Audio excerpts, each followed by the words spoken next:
ክብር ለአምላካችን ይሁን። እውነት ነው። በተለይ ከዚህ ከመዳን እውነት ጋር ተያይዞ ያው ሰው ልጅ በኃጢአት ከመውደቁ ጋር ተያይዞ ሰው መዳን ያስፈልገዋል። ሰው መዳን ያስፈልገዋል ብቻ አይደለም፣ ሰው አዳኝም ያስፈልገዋል። ራሱ ሊረዳ ራሱ ሊያድን አይችልም።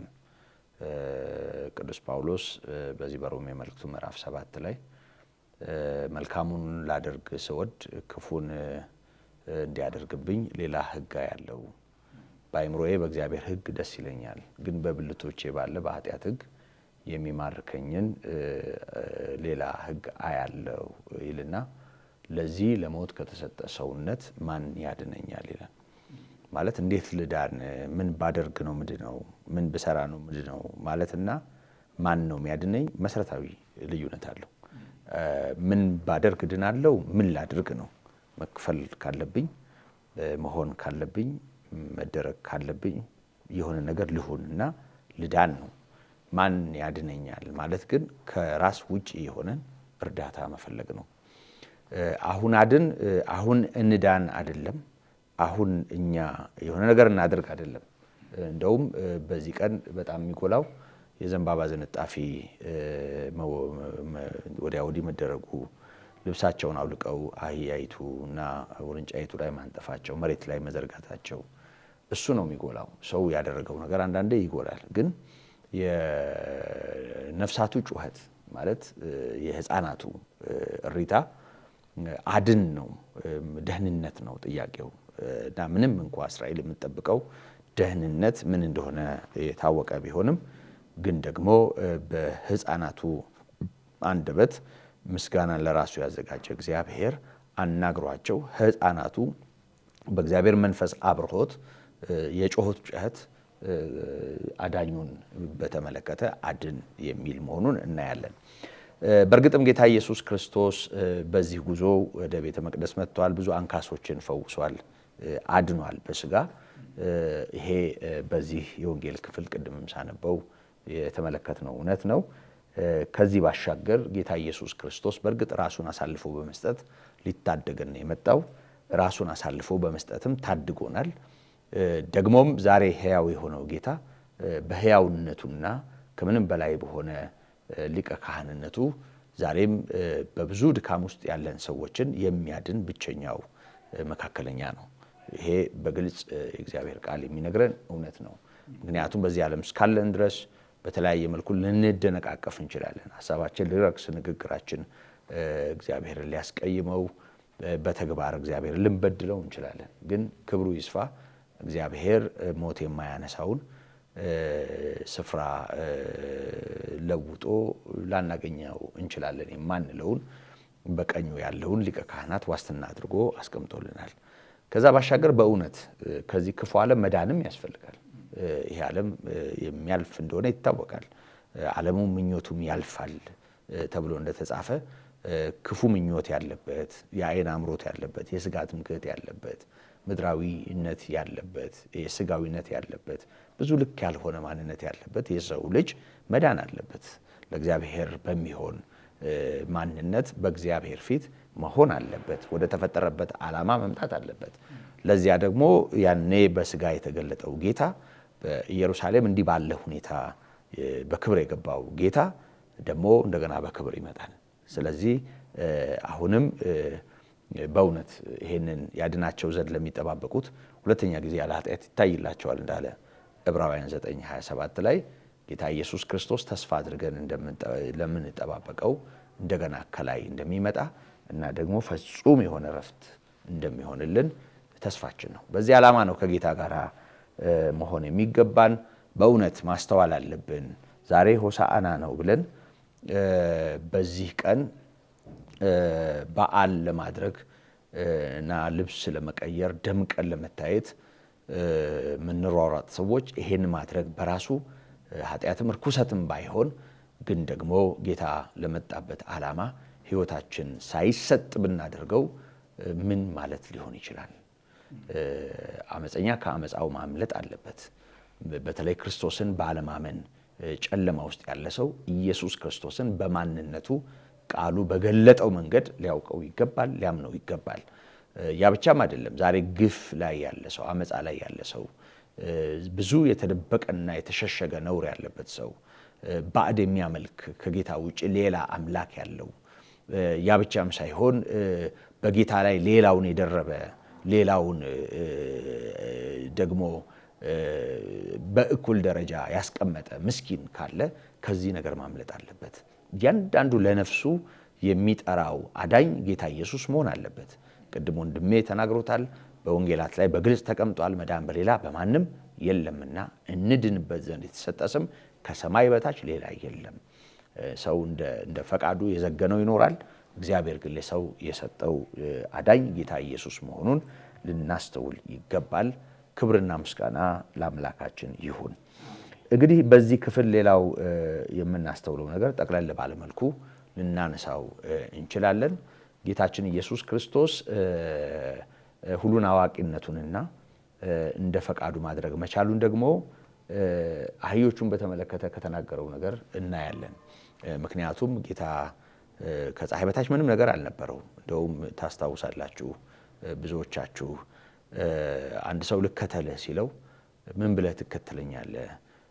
ለሰማይ ወፎች ጎጆ አላቸው፣ ለቀበሮዎችም ጉድጓድ አላቸው፣ የሰው ልጅ ግን ራሱን የሚያስጠጋበት የለውም በማለት እንደተናገረ፣ እንደ ማንኛውም ሰው ሊኖር እንዳልመጣ፣ ቤት እንዳልሰራ፣ ኑሮ እንዳልመሰረተ፣ ጌታ ኢየሱስ አባቱን ለማክበር ለመጣበት ዓላማ የመስዋዕት በግ ሆኖ የቀረበ እንደመሆኑ መጠን ይሄ ነው የሚባል ንብረትና ቁስ እንዳልነበረው ይታወቃል።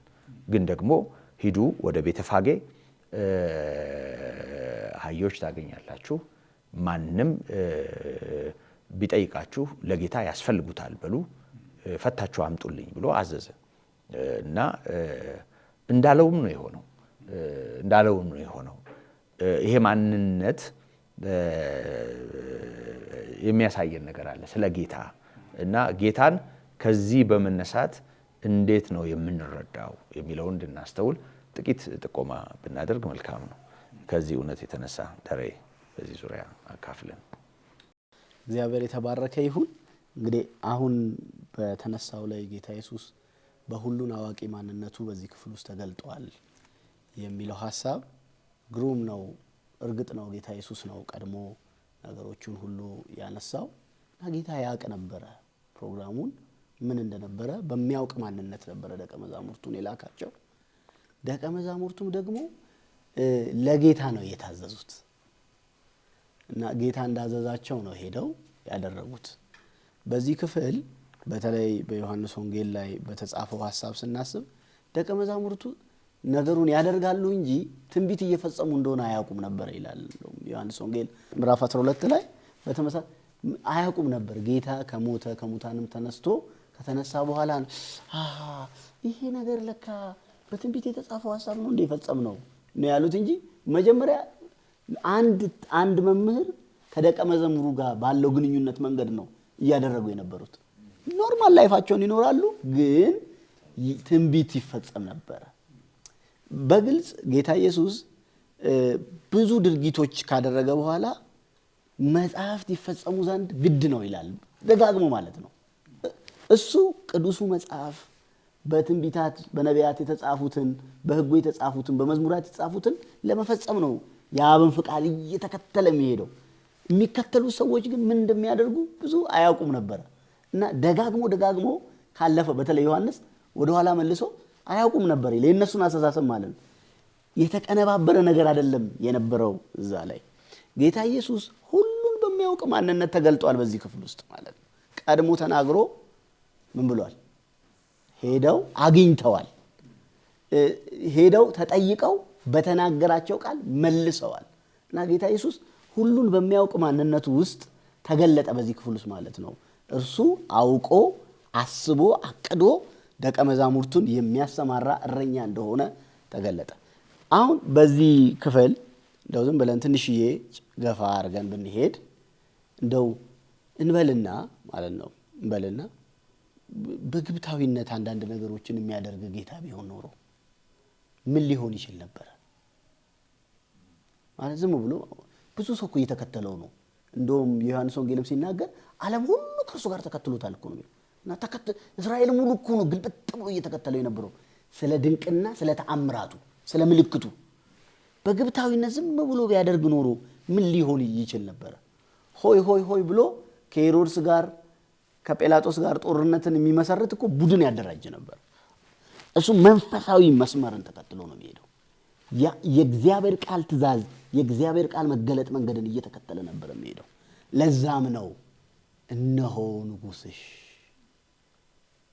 የዋ ትሁት ሆኖ በአህያና በአህያይቱ ውርንጫ ሆኖ ወደ አንቺ ይመጣል የሚለው ትንቢት የተፈጸመው ዘካርያስ ምዕራፍ 9 ቁጥር 9 ላይ የተጻፈው ሐሳብ የተፈጸመው ማለት ነው። ጌታ በሁሉን አዋቂ ማንነት ውስጥ በአብ ቃል የተጠቀሰውን የቅዱሳት መጻሕፍትን መስመር ተከትሎ ይሄድ ነበር። በስሜታዊነት በግብታዊነት አይሄድም። አሁን ሰው ጌታ ኢየሱስን ተከተሉ ስንል ምን እያልን ነው ማለት ነው? ሁሉን በሚያውቀው ላይ ልባችሁን ሕይወታችሁን ምን በሉ አሳርፉ። ደቀ መዛሙርቱ እርፍ ብለዋል። ሂዱ አላቸው፣ ሄዱ። አገኙ፣ ፍቱ አላቸው፣ ፈቱ። ተጠየቁ፣ ጌታ ያላቸው መለሱ። ሰው በጌታ ላይ ሕይወቱን እርፍ ሲያደርግ ከእግዚአብሔር ዘንድ ያለውን እውነተኛውን ረፍት ያገኛል። በአስተማማኝ ሁሉን በሚያውቅ ጌታና አምላክ ላይ ሕይወታችንን አሳርፈን መጣል እንዳለብን የሚያሳይ ሐሳብ ነው።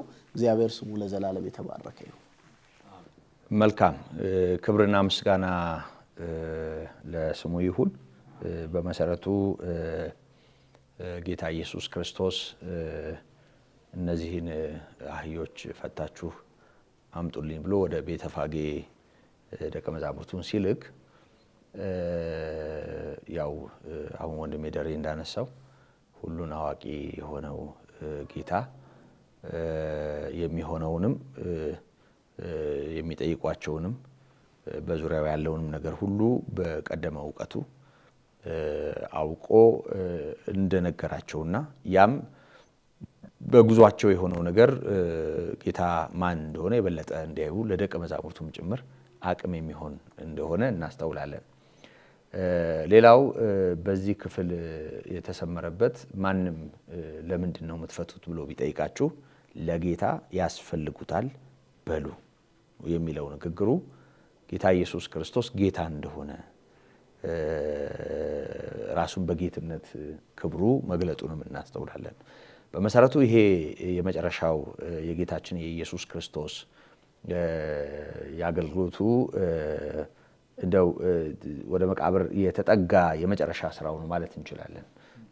በአህያና በአህያይቱ ውርንጫ ላይ ሆኖ ወደ ኢየሩሳሌም በክብር የገባበት ሁኔታ ትንቢቱ እንዲፈጸም ከማድረጉም ባሻገር የአይሁድን ቁጣ ላይ የሚያደርስና ጌታ ኢየሱስ ክርስቶስ ለመጣበት ዋና ስራ በመስቀል ላይ ለሚፈጸመው ዋና ስራ እንደው ትልቁ መደላድል ነው። ምክንያቱም ይሄው ዓለም ሁሉ ተከትሎት ሄዷል ያሰኘ፣ ከዚህ በኋላ ምንም ልታደርጉ አትችሉም ማለት ነው ያሰኘ፣ የሊቃነ ካህናቱን ልብ ከአልዓዛር ትንሣኤ ቀጥሎ የቀሰቀሰ በጣም አስገራሚ ነገር ነው። ያ ደግሞ ለዋናው ጌታ ኢየሱስ በመስቀል ላይ ለሚፈጽመው የማዳን ስራ ራሱን አሳልፎ መስጠቱን የሚያሳይ እውነት ነው። የሆነ ሆኖ ራሱን አሳልፎ የሰጠው እሱ ጌታ ነው። እንደውም በብዙ የወንጌል ክፍሎች በሰው ያለውን ያውቅ ነበርና ማንም ስለምንም እንዲለው ወይም እንዲነግረው አላስፈልገውም ተብሎለታል።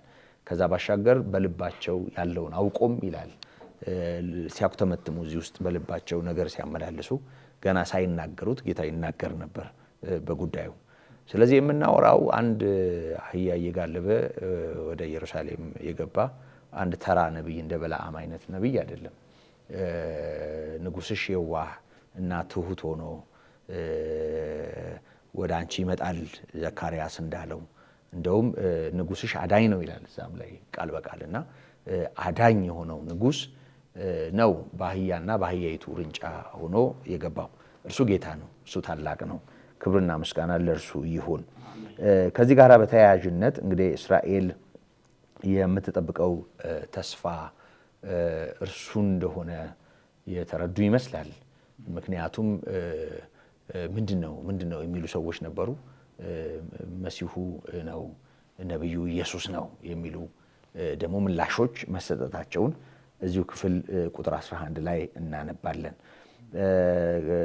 ከዛ ባሻገር ከዚሁ ጋር በተያያዥነት ምስጋናው በጣም ላይ ደርሶ ስለነበር ሽማግሌዎቹ መቆጣታቸውንና እነዚህ ዝም ቢሉ ደግሞ ያለበት ሁኔታ አለና እስኪ ለጌታ ያው ለጌትነቱ፣ ለሁሉን አዋቂነቱ፣ ለአዳኝነቱ የሚገባውን ክብርና ምስጋናን በተመለከተ ማሰብ ይኖርብናልና አሁንም በዚህ ጉዳይ በልብ ያለውን ብታካፍለን።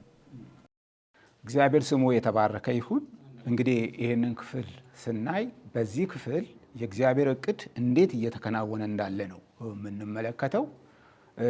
በእግዚአብሔር ዘንድ የታሰበ በልቡ ለሰው ልጅ መዳን እግዚአብሔር ያዘጋጀው ነገር ነው እየተፈጸመ የነበረው። ለዚህም ነው ዛሬም እኛ የእግዚአብሔርን ቃል የምናጠናው፣ የእግዚአብሔርን ቃል የምናሰላስለው፣ የምንማረው፣ የምንሰበከው ወደ ጌታ የበለጠ ለመቅረብ እንዳንተላለፍ ማለት መተላለፍ ለብዙ ነገር ስለሚዳርግ ካስታወስ ወደ ዮሐንስ ወንጌል ምዕራፍ 11 መለስ ብለን ስለ አልዓዛር ሞትና ከሞት መነሳት በዛ ክፍል በዝርዝር ተጽፏል። ልክ አልዓዛር የጌታ ወዳጅ በታመመ ሰዓት ወዳጅ ታሟል ተብሎ መልእክት ሲላክለት ጌታ በፍጥነት ወደዛ አልመጣም። እንደሚታመም ደግሞም እንደሚሞት እንደሚነሳ ያውቅ ነበር። ያ ግን ዓላማ ነበረው። የእግዚአብሔር ልጅ ክብር በእርሱ ይገለጥ ዘንድ ነው። ወይም ያ የአልዓዛር ሞት የእግዚአብሔር ልጅ ይከብርበታል ማለት ነው። ይሄ ምንን ያሳያል? በታሪክ ውስጥ ብዙ ሕዝብ ወጥቶ ኢየሱስን እንዲቀበል ምክንያት ነበር። ይሄ የእግዚአብሔር ፕሮግራም ነው ማለት ነው። እና ብዙዎች ተነቃቁ። ኢየሱስ የሞተውን እንኳ ከሙታን መካከል ማስነሳቱ ከከተማ እየሄዱ አልዓዛርን ያዩት ነበር። ኢየሱስን ብቻ አይደለም አልዓዛርን ጭምር እያዩ አረጋገጡ። እግዚአብሔር ለልጁ ምን እያደረገ ነበር? ወይ ደግሞ ለሰው ልጅ መዳን ያ የመስቀል ስራ ፍጻሜ እንዲያገኝ መደላድል እየተፈጠረ ነበር።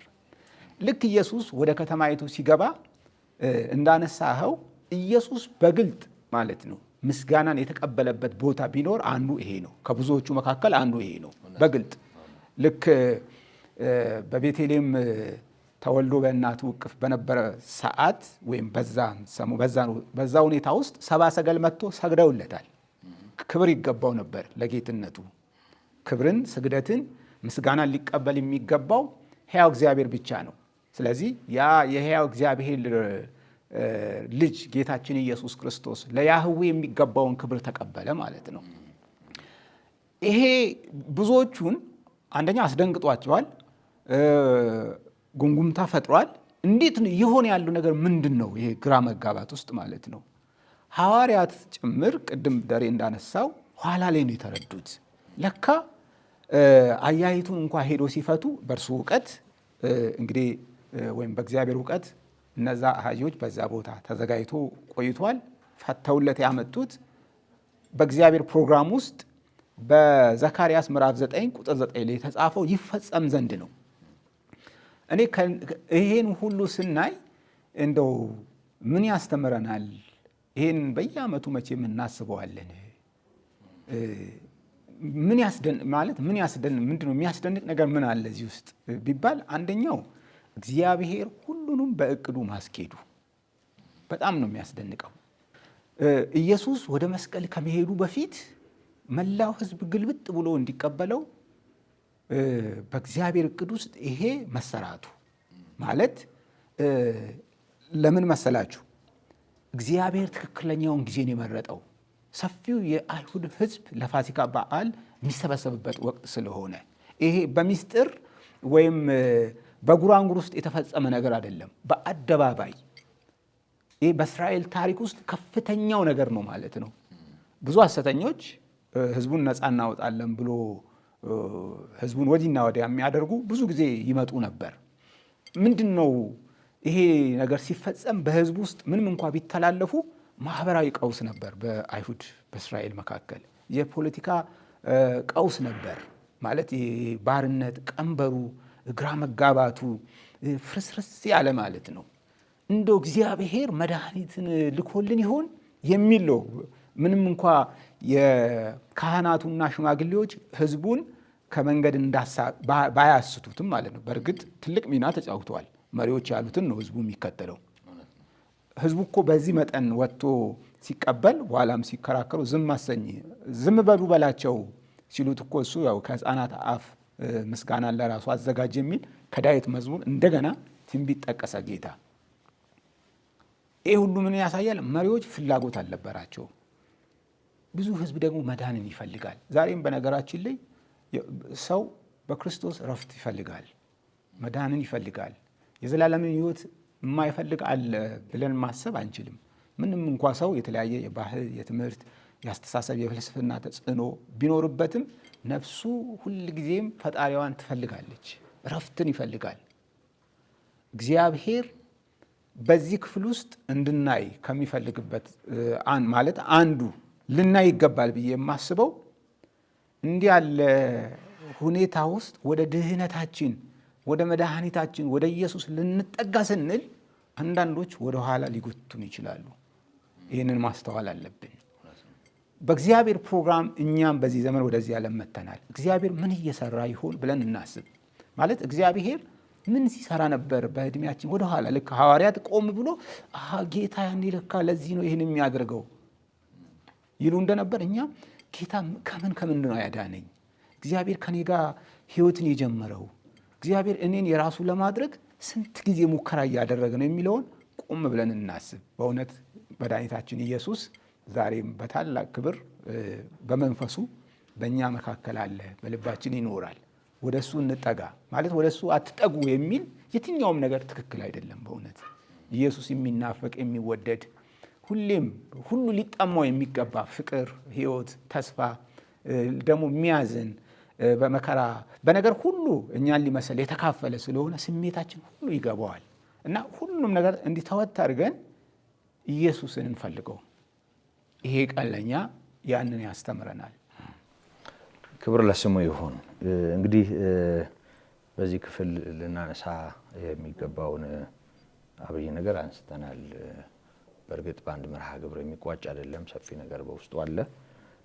የሆነ ሆኖ ሁለት ነገር ብናነሳ መልካም ነው። አንደኛውን ከዚህ በፊት በሌላ ውይይት ትኩረት ስላደረግንበት ከቁጥር 12 እስከ 13 ያለውን እንዲሁ ለሰስ አድርገን ጠቆም አድርገን ብናልፍ እንኳ በዚህ ክፍል ሌላው ልናስተውለው የሚገባ እውነት አለ። ለምሳሌ በዘካርያስ 9:9 እና በመዝሙር 8 ላይ ያሉ የትንቢት ቃላት በዚህ ክፍል ተጠቅሰዋል። ብዙ ብዙ ጊዜ ሰው ከእግዚአብሔር ጋር የሚተላለፈው በጌታችን በኢየሱስ ክርስቶስ ተግሳጽ ውስጥም እንደምናየው ለቃሉ የሚኖረው ስፍራ ቀዝቃዛና ደካማ ከሆነ ነው። ምክንያቱም ጌታ እንዲህ ተብሎ የተጻፈውን አላነበባችሁምን ነው ያላቸው እና ለምንድን ነው የተላለፉት ከጌታ ጋር? ለምንድን ነው ጌታን መረዳት ያልቻሉት?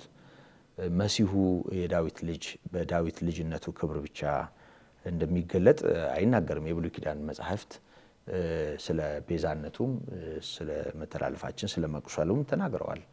በትህትና ዝቅ ብሎ ስለ መምጣቱም ተናግረዋል። ይሄ ሁሉ የትንቢት ቃል በብሉይ ኪዳን መጻሕፍት ውስጥ እያሉ መርጠው ለራሳቸው ፍላጎት የሚሆኑ የብሉይ ኪዳን ሐሳቦችን ስላነገቡ ሙሉን ማየት ያልቻሉ ሰዎች ከጌታ ጋር ተላልፈዋል እና ይሄን እንደ ቀላል ነገር አንቆጥረውም።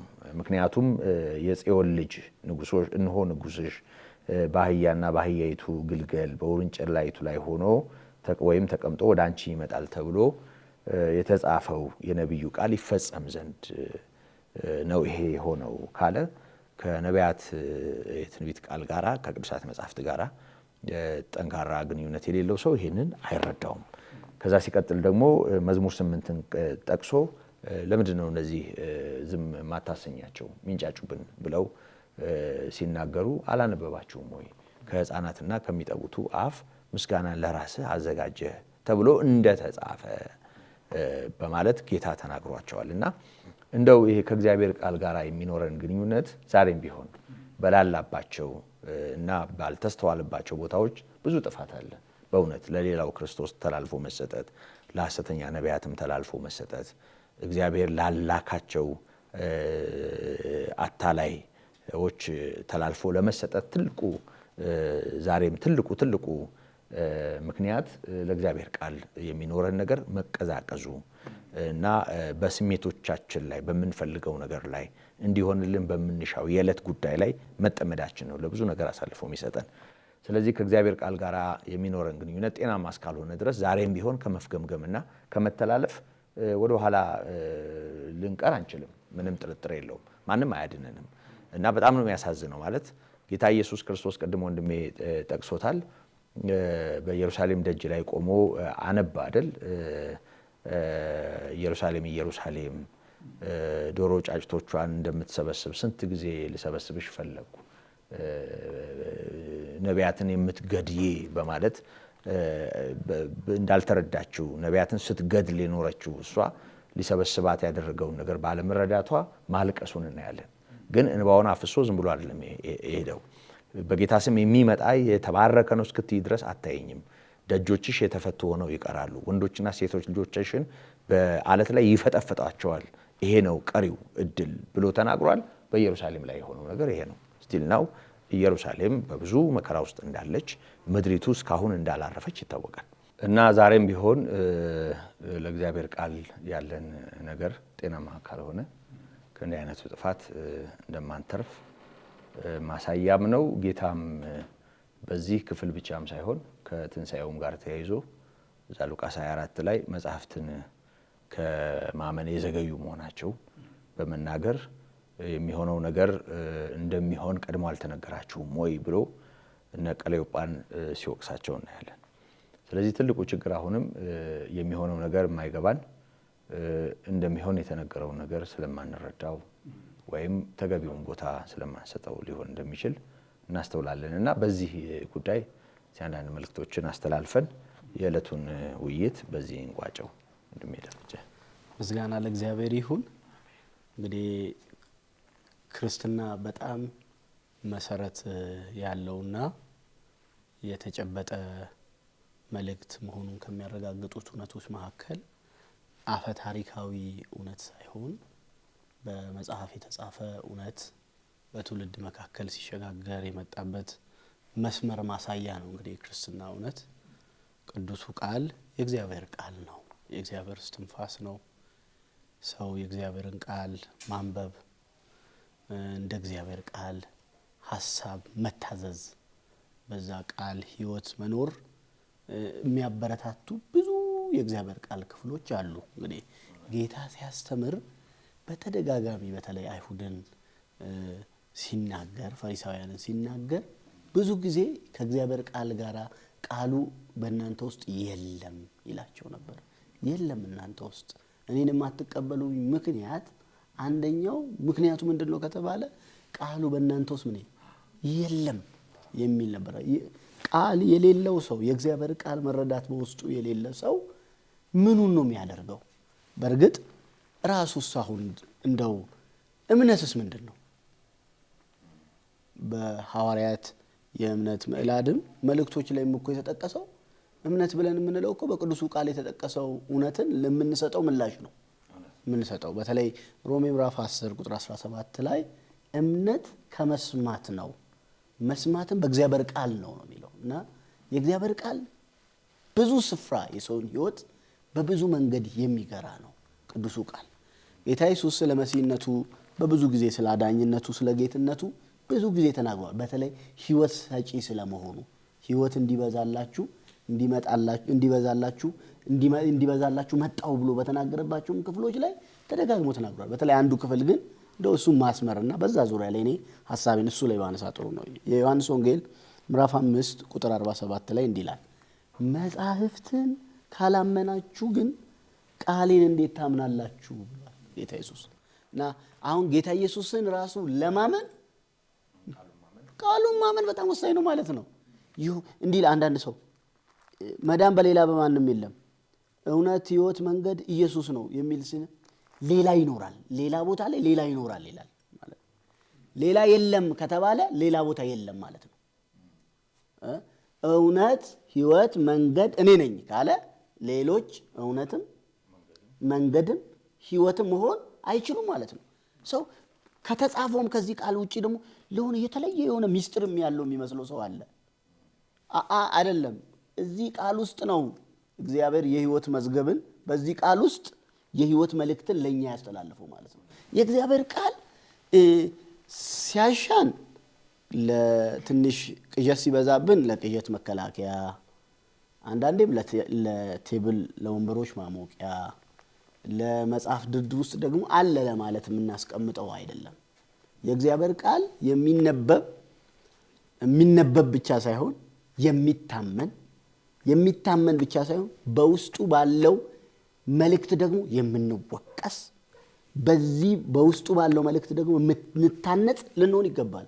ጌታም ለዛ ነው ቃሉ ቃሉ ቃሉ ቃሉ ይላችኋል። የላችሁም መጽሐፍትን ካላመናችሁ ቃሌን አታምኑም ይላችኋል። ለምን? ስለሱ እሱነት ቀድሞ የተነገረ ቃል አለ። አሁን ዝም ይበሉ የሚያስብሉት እኮ የሚነበበው ክፍል እየዘመሩት የነበረው ክፍል ይጠብቁት ላለው መሲህ የሚዘመር መዝሙር ስለነበረ ነው። አሁን አድን፣ አሁን አቅና፣ በዳዊት ስም የምትመጣ የአባታችን መንግስት የተባረከች ነች የሚለው መዝሙር የሚጠብቁት መሲህ ይሄ ለሱ ነው የሚገባው ነው። ስለዚህ ለአንተ አይገባም፣ አንተ ምን በል ዝም አስብላቸው የሚሉት እና ጌታ ኢየሱስ መልሶ ሌላ ጠቀሰባቸው። ከሕፃናትና ከሚጠቡት አፍ ለራሱ ምስጋናን አዘጋጀ ተብሎ ተጽፏል። ይሄን አላነበባችሁ ብሎ ሙግት ይገጥማቸዋል። የሚገርም እኮ ነው። ዋናው እሱ ሆኖ ዋና አይደለህም ለማስባል የሚጣር ጥረት ነው የሚመስለው። የእግዚአብሔር ቤተሰቦች አሁን እንደው የምንነግራችሁ ነገር እሱ ላይ ከየት የመጣ እውነት ይመስላችኋል? ከእግዚአብሔር ቃል የመጣ እውነት ነው እያወራን ያለነው። ይሄ የእግዚአብሔርን ቃል ያላመነ ሰው በዚህ ቃል ውስጥ የተጻፈውን ኢየሱስ እንዴት ሊያምን ይችላል? በዚህ ቃል ውስጥ የተጠቀሰው እውነት ኢየሱስ ክርስቶስ ምስጋና ተቀበለ የሚል ነው። ከሆነ ተቀበለ፣ ደስ እያለው ምን አለ? እነሱ ዝም ቢሉ የቢታንያ ድንጋዮች ነው የሚያመሰግኑኝ እና ድንጋይ ነው ያጨበጭብልኝ እልል የሚልልኝ እኮ ነው። በሌላ ቋንቋ ጉዑዝ እንኳን ለኔ ማንነት ምላሽ ይሰጣል። እነዚህ መናገራቸውን ለምን ትደነቃላችሁ እያለ ነው።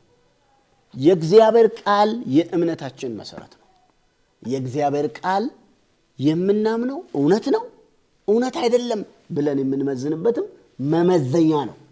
የእግዚአብሔር ቃል ስለ እግዚአብሔር የተናገረበት የእግዚአብሔር እስትንፋስ ነው እና የእግዚአብሔርን ቃል አለኝ ብሎ ወይ ደግሞ እናውቀዋለን ብለን የምንደግመው የድጋም መጽሐፍ አይደለም። የእግዚአብሔር ቃል የምናውቀው ደግሞ ባወቅነው ልክ ደግሞ ልንታመንለት የሚገባ እውነት ያለበት የእግዚአብሔር መዝገብ ነው እና ጌታ ኢየሱስ ደጋግሞ እሱ ነው የሚናገረው ማለት ነው። ለመሲህ የተዘመረውን ዝማሬ ሲዘምሩለት አረ ሌላ ጨምርላቸዋለሁ፣ እነዚህ ዝም አስብላቸው፣ ከሕፃናት ከሚጠቡ አፍ ምስጋናን ለራሱ አዘጋጅ የሚለውን አላነበባችሁም? ለኔ የሚዘምሩት መዝሙር ትክክለኛ መዝሙር ነው እያለ ነው ጌታ ኢየሱስ። እናንተ የጠበቃችሁበት መንገድ ነው እንጂ ትክክል ያልሆነው እነሱ የሚዘምሩት እንደ ቅዱሱ ቃል ነው ይላሉ። አንዳንዴ በቅዱሱ ቃል መሰረት ያደረገ ዝማሬ፣ አምልኮ፣ ስብከት፣ እንዲህ የእግዚአብሔር ቃል ጥናት፣ ውይይት ሲደረግ ሰው ምንድነው የአዲስ ነገር ምንድነው ባዕድ ነገር ምንድነው? እኛ 16ም 20ም 100ም መጽሐፍ ማንጠቃቀስበት ምክንያት 100ም 16ም 20ም መጽሐፍ ማንበብም ደግሞ ስለሌለም አይደለም። እነዚህ ሁሉ በዚህ የሚመዘኑ ናቸው። ከዋናው መማር ጥሩ ነው ማለት ነው። የእግዚአብሔር ቃል ስለ ኢየሱስ ክርስቶስ፣ የእግዚአብሔር ቃል ስለ ሰው ልጅ፣ የእግዚአብሔር ቃል ስለ መንፈስ ቅዱስ፣ የእግዚአብሔር ቃል ስለ ቤተ ክርስቲያን፣ የእግዚአብሔር ቃል ስለ እኛ ሕይወት የሚናገረው ነገር ዕውቀት ብቻ ሳይሆን ልናምነው የሚገባም እውነት ነው የሚለውን መናገር እፈልጋለሁ። ጌታ ኢየሱስ የተጻፈውን በሕይወቱ ፈጸመ እና የመጽሐፍት ፍጻሜ ሆነ ኢየሱስ። እሱን ማስመር እንፈልጋለን። እግዚአብሔር የተባረከ ይሁን። አሜን። ክብሩ ይስፋ። እንግዲህ ሙሴ በሕግ ነቢያትን በትንቢት የተናገሩለትን መሲሁን አገኘ ነው ተብሎ እንደተጻፈ እግዚአብሔር ይመስገን ድንገት ብልጭ ያላለ ቀድሞ የተነገረለት አባቱም የመሰከረለት መንፈስ ቅዱስም ደግሞ በልዩ ልዩ አይነት ሁኔታ የሚናገርለትና የሚያከብረው ልዑል ነው ጌታ ኢየሱስ። ምስጋናም የሚገባው ደግሞም ጌታ ብሎ ራሱን የገለጠ ልዑል ነው። ይሄንን በዚህ መጠን አለመቀበል ያው የእግዚአብሔርን ቃል አለመቀበል ነው። በዚህ ዙሪያ ምክር ካለ እንደ ፍጻሜ መልእክት ጠቅለል ያለ መልእክት ታስተላልፍ። እንግዲህ ትልቅ ርዕሰ ጉዳይ ነው። በጣም አስፈላጊ ነው ለእኛና ለሚሰሙን፣ በተለይ ለእኛ ማህበረሰብ በሃይማኖት ውስጥ ለኖረ ለክርስትናም ደግሞ ባዕድና እንግዳ ላልሆነ እንዲህ ያለ ነገር መወያየትና መነጋገር ጥሩ ነው። ማለት እግዚአብሔርን ማክበር ለሚፈልግ የእግዚአብሔር ቃል ስልጣን እንዲጠበቅ ለሚወድ በእውነት ይህንን ነገር ለማስረዳት እግዚአብሔር ለእኛም ብርሃኑን ይስጠን።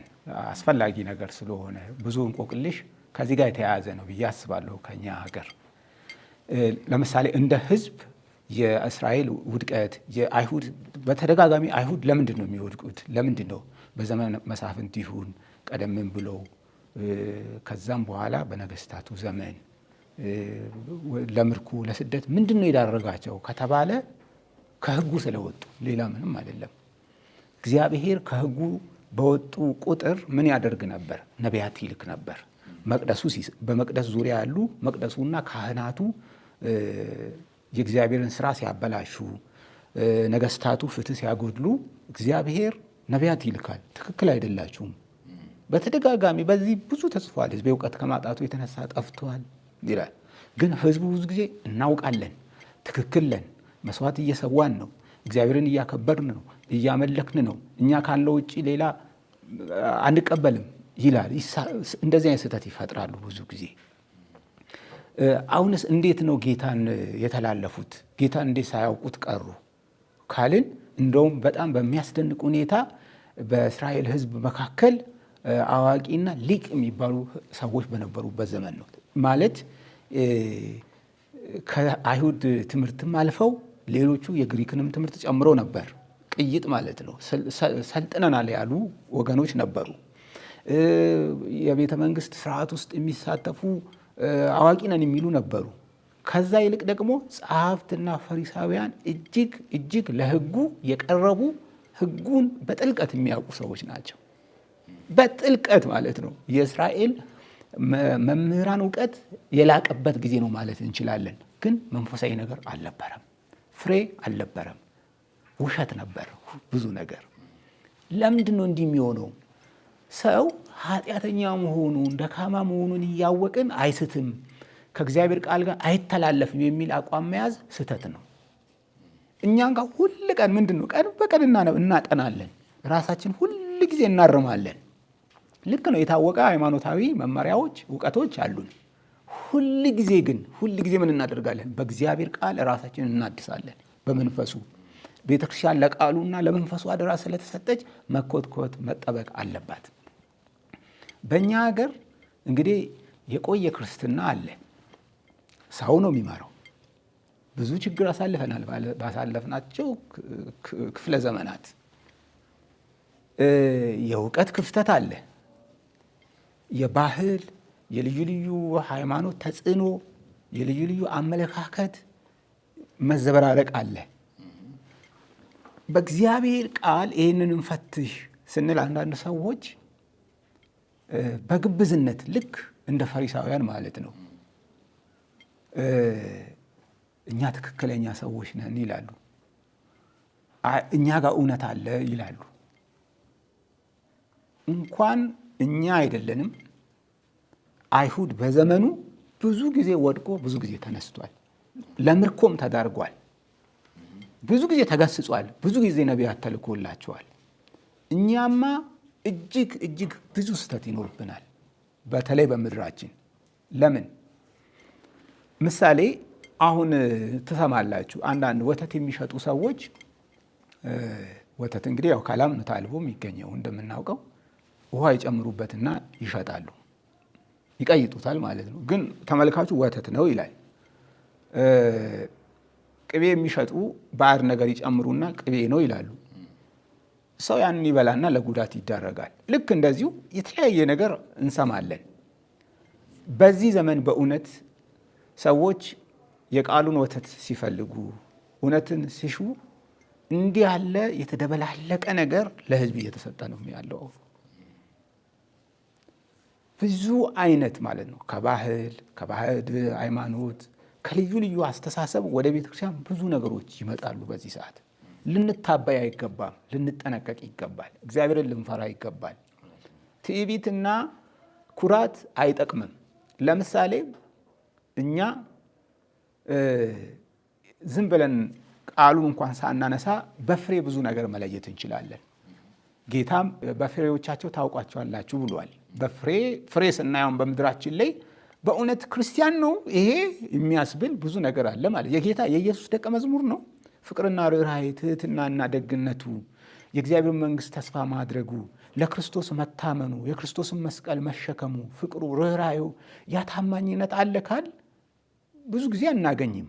እውነታ ማለት ወደ እውነቱ ሲመጣ የለም። ልክ እንደ ፈሪሳውያን ጌታ እንደገሰጻቸው በማቴዎስ ወንጌል ምዕራፍ 23 ላይ ግብዞች፣ የተለሰነ ሐውልቶች ነበሩ። እነሱ ውጫቸውን አሳምረው ውስጣቸው ግን ምን ያለ መቃብር ይላል ጌታ። እንደዛ ማለት ነው። እና ጌታን እንዳንተላለፈው በእውነት ያለፉ ዘመናት በቂ ነው፣ ይበቃል። ወደ እግዚአብሔር ቃል እንመለስ፣ ኢየሱስን እንዳናጣው። ትዕቢት፣ ግብዝነት ብዙ ጥሩ አይደለም፣ ይታወቃል። በክርስትና በታሪክ ውስጥ ከመጽሐፍ ቅዱስ ብዙ ሀገር ያሉ ክርስትና ፈቀቅ እንዳለ ይታወቃል። ምንም የሚስጥር አይደለም። መመለስ ነው ያለብን ነው ወደ ቃሉ። ወደ ባህል ብዙዎቹ ገብተዋል፣ ወደ ዓለማዊነት ዝም ብሎ። አሁን በእኛ ሀገር በተለይ ባህል፣ ሃይማኖት አገር ድብልቅልቅ ያለ ነው ማለት ኃይልም የለውም ይታወቃል። ኃይልና መንፈስን መግለጥ ነው ክርስትና አለው። ግጭት፣ ጦርነት፣ ጥላቻ እንዴት በዚህ ይታባያለሁ? ራሳችንን ዝቅ አድርገን ንስሐ እየገባን ወደ ኢየሱስ ብንቀርብ ይሻላል። ትዕቢት ጥሩ አይደለም፣ አስፈላጊም አይደለም። ከአይሁድ መማር ጥሩ ነው። ክብር ለአምላካችን ይሁን። እግዚአብሔር ይመስገን። ሆሳዕና በአርያም ሆሳዕና ለዳዊት ልጅ የሚለውን ትንቢት ፍጻሜ የጌታችን የኢየሱስ ክርስቶስን በክብር ወደ ኢየሩሳሌም መግባት፣ የሕፃናቱን ውዳሴ፣ የቤተ መቅደሱን መቆሸሽ አይቶ ጌታ ማንጻቱንና ለፈሪሳውያን ማኩተምተም ጌታ የሰጠው ምላሽ ማዕከል ያደረገውን የወንጌል እውነት ነው የተካፈል ነው። እግዚአብሔር ይመስገን። በሰማነው ቃል እንደተጠቀምን እናምናለን። ቃሉ ሕያው ከመሆኑ በመነሳት ጌታ ኢየሱስ አድኗል። ያኔ አሁን አድን ነበር ጩኸቱ። አድኗል፣ ታድጓል። ያውም ራሱን አሳልፎ ሰጥቶ በስጋ ደዌ ለተያዙት፣ በአጋንንት ለታሰሩት፣ ለታወሩት ጌታ ፈውስ ሆኖ ነፃነት ሰጥቷል። ከዛ ባሻገር ደግሞ ስለ ሁላችንም ኃጢአት ራሱን አሳልፎ በመስቀል ላይ በመስጠት ታላቁን ደህንነት ፈጽሟል። ይህን ታላቅ መዳን እንዳለ የዕብራውያኑ ጸሐፊ ትልቁ ደህንነት የሕይወታችን መቤዠት ነው። እግዚአብሔር እኛን ከጨለማው ስልጣን ያዳንበት የበደላችን ስርየት ሆኖ ጌታ ኢየሱስ ቅድስና ሆኖ ቤዛነት ሆኖ ጽድቅ ሆኖ ስለኛ የታየበት እና እግዚአብሔር እኛን የተቀበለበት በሰውና በእግዚአብሔር መካከል በሕዝብና በአሕዛብ መካከል የነበረውንም የጸብ ግድግዳ በደሙ ያፈረሰበትን ደህንነት ነው እኛ ታላቅ መዳን የምንለው፣ ወንጌል ታላቅ መዳን የሚለው። ምክንያቱም አንድ አይነ ስውር የነበረ ሰው ወይም ማየት የተሳነው ሰው ቢያይ ለዘላለም እነዚያ አይኖች እያዩ ይቀጥላሉ ማለት አይደለም። አንድ ሽባ የሆነ ሰው ቢተረተርና እግሮቹ ቢሰሩ ደግሞ በዛ እግር እየተራመደ ወደ መንግስተ ሰማያት ይገባል ማለት አይደለም። የማይሰራ አካል ወደ መስራት ቢመጣ አያረጅም ማለት አይደለም። እና የትኛውም ጊዜያዊ መፍትሄዎች ያሉት ችግራችን ከኛ ተነስቶ ብንደነቅ ብንገረም ምናልባት የሚበልጠውን እንድናይ እድል ከመሆናቸው አልፎ ያንን በእርጅና እና በድካም የሚደመደመውን የሰው ልጅ እጣ ፈንታ አይለውጡትም። ግን ጌታ ኢየሱስ ክርስቶስ ከዚህ ላለፈው ነገር ራሱን ከፍሏል እና አድኗል። ይህንን የምናምን ሰዎች በእውነት እግዚአብሔርን እናክብር። ጌታ ኢየሱስ በመስቀል ላይ በከፈለው ዋጋ ከጨለማው ስልጣን ድነናል፣ ወደ ፍቅሩ ልጅ መንግስት ፈልሰናል። አሁን አድን ብለው ነበር፣ አሁን አድኗል። እኛ በደህንነት ውስጥ ያለን ነን። ከዛ ባሻገር ዛሬም በህይወታችን ዙሪያ ላለው ነገር ሁሉ ተስፋችን ጌታ ኢየሱስ ተመልሶ ይመጣል። ይሄንን ልናስተውል ይገባል። ስለዚህ ማዳኑን ያየን ሰዎች በእውነት የምስጋና መባ ለእግዚአብሔር ልናቀርብ ይገባል። ሕፃናቱ እኮ ጌታ ከመሰቀሉ በፊት መንፈስ ቅዱስ በአፋቸው ወይም በአንደበታቸው ያኖረውን ምስጋና አቅርበዋል እና ጸጥ ሊያሰኟቸው ሲሞክሩ እነዚህን ዝም ብታሰኟቸው አለቶች፣ የቢታንያ ድንጋዮች ያመሰግኑኛል ነበር ነው ያለው ምስጋና የሚገባው ጌታ። እና ከዚህ እውነት የተነሳ በእውነት እግዚአብሔር ልጅ ኢየሱስ መክበር አለበት፣ መመስገን አለበት። እስትንፋስ ያለው ሁሉ ሊያከብረው ይገባል። ጌታን በማወደስና በማክበር ጉዳይ እንደው በጣም በልቤ ስለተመላለሰ አንድ የመጽሐፍ ቅዱስ ክፍል በማስታወስ እዚህ ላይ እንደመድማለን። ይህ የዚህ ቀን ውይይታችን መቋጫ ይሆናል። በራእይ ምዕራፍ 5 ላይ ካዳነን ጌታ ከኢየሱስ ክርስቶስ ማዳን ጋር ተያይዞ ሰማይ ምድር ፍጥረት ጠቅላላ ተቀባብሎ ለእግዚአብሔር የሚያቀርበውን ምስጋና በክርስቶስ በኩል እናያለን። ከቁጥር 1 ጀምሮ አነበዋለሁ። በዙፋኑም ላይ በተቀመጠው በቀኝ እጁ ላይ በውስጥና በኋላ የተጻፈበት በሰባት ማኅተም የተዘጋ መጽሐፍን አየሁ። ብርቱም መልአክ መጽሐፉን ይዘረጋ ዘንድ ማኅተሞቹንም ይፈታ ዘንድ የሚገባው ማን ነው ብሎ በታላቅ ድምፅ ሲያውጅ ሰማሁ። በሰማይም ቢሆን በምድርም ላይ ቢሆን ከምድርም በታች ቢሆን መጽሐፉን ሊዘረጋ ወይንም ሊመለከተው ማንም አልተቻለውም። መጽሐፉንም ሊዘረጋ ወይንም ሊመለከተው የሚገባው ማንም ስላልተገኘ እጅግ አለቀስኩ። ከሽማግሌዎቹም አንዱ አታልቅስ፣ እነሆ ከይሁዳ ነገድ የሆነው አንበሳ እርሱም የዳዊት ሥር መጽሐፉን ይዘረጋ ዘንድ ሰባቱንም ማኅተም ይፈታ ዘንድ ዕድል ነስቷል አለኝ። በዙፋኑና በአራቱ እንስሶች መካከል በሽማግሌዎቹ መካከል እንደ ታረደ በግ ቆሞ አየሁ። ሰባትም ቀንዶችና 7 ዓይኖች ነበሩት። እነርሱም ወደ ምድር ሁሉ የተላኩ የእግዚአብሔር መናፍስት ናቸው። መጥቶም በዙፋን ላይ ከተቀመጠ ከዚያ ከቀኝ እጁ መጽሐፉን ወሰደው። መጽሐፉንም በወሰደ ጊዜ 4ቱ እንስሶችና 24ቱ ሽማግሌዎች በበጉ ፊት ወደቁ። እያንዳንዳቸውም በገናንና የቅዱሳን ጸሎት የሆነ ዕጣን የሞላበትን የወርቅ ዕቃ ያዙ። መጽሐፉን ትወስድ ዘንድ ማኅተሞቹንም ትፈታ ዘንድ ይገባሃል፣ ታርዳሃልና በደምህም ለእግዚአብሔር ከነገድ ሁሉ ከቋንቋም ሁሉ ከወገንም ሁሉ ከሕዝብም ሁሉ ሰዎችን ዋጅተህ ለአምላካችን መንግሥትና ካህናት የሆኑ ዘንድ አደረግካቸው፣ በምድርም ላይ ይነግሣሉ እያሉ አዲስን ቅኔ ይዘምራሉ። አየሁም፣ በዙፋኑም በእንስሶቹም በሽማግሌዎቹም ዙሪያ የብዙ መላእክትን ድምፅ ሰማሁ። ቁጥራቸውም አእላፋት ጊዜ አእላፋትና 1000 ጊዜ 1000 ነበር። በታላቅም ድምፅ የታረደው በግ ኃይልና ባለጠግነት፣ ጥበብም፣ ብርታትም፣ ክብርም፣ ምስጋናም፣ በረከትም ሊቀበል ይገባዋል አሉ። በሰማይና በምድር ከምድርም በታች በባህር ላይ ያለ ፍጥረት ሁሉ በእርሱም ውስጥ ያለ ሁሉ በረከትና ክብር ምስጋናም ኃይልም ከዘላለም እስከ ዘላለም በዙፋኑ ላይ ለተቀመጠው ለበጉ ይሁን ሲሉ ሰማሁ። 4ቱም እንስሶች አሜን አሉ። ሽማግሌዎቹም ወድቀው ሰገዱ።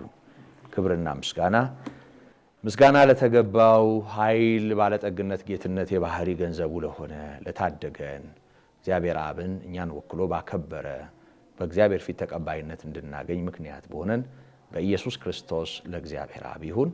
የተወደዳችሁ እንደ ጌታ ምሕረት የዛሬውን ውይይታችንን በዚህ አገባደናል። ደግሞ ከቀሪው የቴሌቪዥን መርሃ ግብር ጋር አብራችሁ እንድትሆኑ በፍቅር እየጋበዝን ውይይታችንን በዚህ እንቋጫለን። ጸጋና ሰላም ምሕረት ይብዛላችሁ። አሜን።